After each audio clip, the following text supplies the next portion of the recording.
ವಿಜಯಸಾರ ಇದನ್ನು Indian ಕಿನೋ tree ಅಂತ ಹೇಳ್ತಾರೆ. ಇದು ನಮ್ಮ ದೇಶದ ಎಲ್ಲಾ ಭಾಗಗಳಲ್ಲಿ ಕಂಡುಬರುವ ಮರ. ಇದು ಕೂಡ ಆಂಟಿ ಡಯಾಬಿಟಿಕ್ ಗುಣ ಹೊಂದಿದೆ. ಅಷ್ಟೇ ಅಲ್ಲ, ಇದು ಆಂಟಿ ಇನ್ಫ್ಲಮೇಟರಿ ಮತ್ತು ಆಂಟಿ ಆಕ್ಸಿಡೆಂಟ್ ಗುಣ ಕೂಡ ಹೊಂದಿದೆ. ಈ ಗುಣ ಮಧುಮೇಹಿಗಳಿಗೆ ತುಂಬಾನೇ ಮುಖ್ಯ. ಯಾಕೆಂದ್ರೆ ಮಧುಮೇಹಿಗಳಲ್ಲಿ ಆಕ್ಸಿಡೇಟಿವ್ ಸ್ಟ್ರೆಸ್ ಜಾಸ್ತಿ ಇರುತ್ತದೆ, ಫ್ರೀ ರ್ಯಾಡಿಕಲ್ಸ್ಗಳಿಂದ ಹಾನಿ ಉಂಟಾಗುತ್ತದೆ ಮತ್ತು ಶುಗರ್ ಲೆವೆಲ್ ಹೆಚ್ಚಾಗೋದ್ರಿಂದ ದೇಹದಲ್ಲಿ ಇನ್ಫ್ಲಮೇಷನ್ ಅಂದ್ರೆ ಉರಿಯೂತ ಕೂಡ ಹೆಚ್ಚುತ್ತದೆ. ವಿಜಯಸಾರ ಆಂಟಿ ಇನ್ಫ್ಲಮೇಟರಿ ಮತ್ತು ಆಂಟಿ ಆಕ್ಸಿಡೆಂಟ್ ಗುಣ ಹೊಂದಿರೋದ್ರಿಂದ ಇದು ಮಧುಮೇಹಿಗಳಿಗೆ ತುಂಬಾನೇ ಒಳ್ಳೆಯದು. ಇದನ್ನು ಹೇಗ್ ಬಳಸಬೇಕು? ವಿಜಯಸಾರದ ಕಟ್ಟಿಗೆಯಿಂದ ಮಾಡಿದ ಗ್ಲಾಸು ಮಾರ್ಕೆಟ್ನಲ್ಲಿ ಸಿಗುತ್ತವೆ, ಆನ್ಲೈನ್ನಲ್ಲಿ ಕೂಡ ಲಭ್ಯ. ವಿಜಯಸಾರ ಟಂಬ್ಲರ್ಸ್ ಅಂತ ಹೇಳ್ತಾರೆ.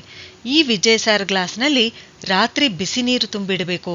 ಬೆಳಗ್ಗೆ ಎದ್ದ ತಕ್ಷಣ ಈ ನೀರು ಕುಡಿಬೇಕು. ರಾತ್ರಿ ಇಡೀ ಇಡೋದ್ರಿಂದ ಇದರ ಗುಣ ನೀರಿನಲ್ಲಿ ಸೇರುತ್ತೆ ಮತ್ತು ಇದರ ಆರೋಗ್ಯ ಲಾಭ ಸಿಗುತ್ತದೆ. ಇದರ ಚೂರ್ಣ ಅಂದ್ರೆ ಪೌಡರ್ ಕೂಡ ಬಳಸಬಹುದು. 1 ಟೀ ಸ್ಪೂನ್ನಷ್ಟು ಅಂದ್ರೆ 10 ಗ್ರಾಂನಷ್ಟು ರಾತ್ರಿ ನೀರಿನಲ್ಲಿ ನೆನೆಯಿಟ್ಟು ಬೆಳಗ್ಗೆ ಇದನ್ನು ಶೋಧಿಸಿ ಈ ನೀರನ್ನು ಕುಡಿಬೇಕು. ಹೀಗೆ ಬಳಸೋದ್ರಿಂದ ಡಯಾಬಿಟಿಸ್ ಕಂಟ್ರೋಲ್ನಲ್ಲಿ ಬರುತ್ತೆ.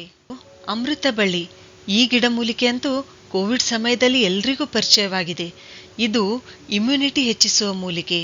ಇದರ ಜೊತೆಗೆ ಇದರಲ್ಲಿ ಆಂಟಿ ಡಯಾಬಿಟಿಕ್ ಗುಣ ಕೂಡ ಇದೆ.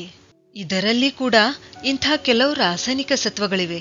ಇವು ಏನಂತಂದ್ರೆ ನಮ್ಮ ಪ್ಯಾಂಕ್ರಿಯಾಸ್ ಅನ್ನು ಸ್ಟಿಮ್ಯುಲೇಟ್ ಮಾಡುತ್ತವೆ. ಇದರಿಂದ ಇನ್ಸುಲಿನ್ ಹೆಚ್ಚು ಸ್ರವಿಕೆಯಾಗಿ ರಕ್ತದಲ್ಲಿನ ಶುಗರ್ ಲೆವೆಲ್ ಕಡಿಮೆ ಮಾಡುತ್ತೆ.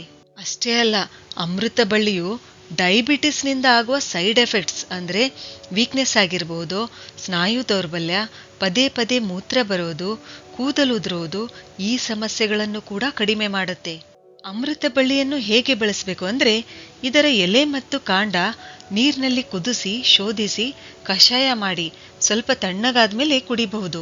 ಅಥವಾ 1 ಚಮಚ ಇದರ ಚೂರ್ಣ ರಾತ್ರಿ 1 ಗ್ಲಾಸ್ ನೀರಿನಲ್ಲಿ ನೆನೆಯಿಟ್ಟು ಬೆಳಗ್ಗೆ ಇದನ್ನ ಕುದಿಸಿ ಶೋಧಿಸಿಕೊಂಡು ಬೆಳಗ್ಗೆ ಉಪಹಾರದ ಅರ್ಧ ಗಂಟೆ ನಂತರ ತಣ್ಣಗಾಗಿರ್ತಕ್ಕಂಥ ಕಷಾಯ ಕುಡಿಬೇಕು. ಸರಿ, ಹಾಗಾದ್ರೆ ಮುಂದಿನ ವಿಡಿಯೋದಲ್ಲಿ ಮತ್ತೊಂದು ಉಪಯುಕ್ತವಾದ ಮಾಹಿತಿಯೊಂದಿಗೆ ಭೇಟಿಯಾಗೋಣ. ಧನ್ಯವಾದಗಳು.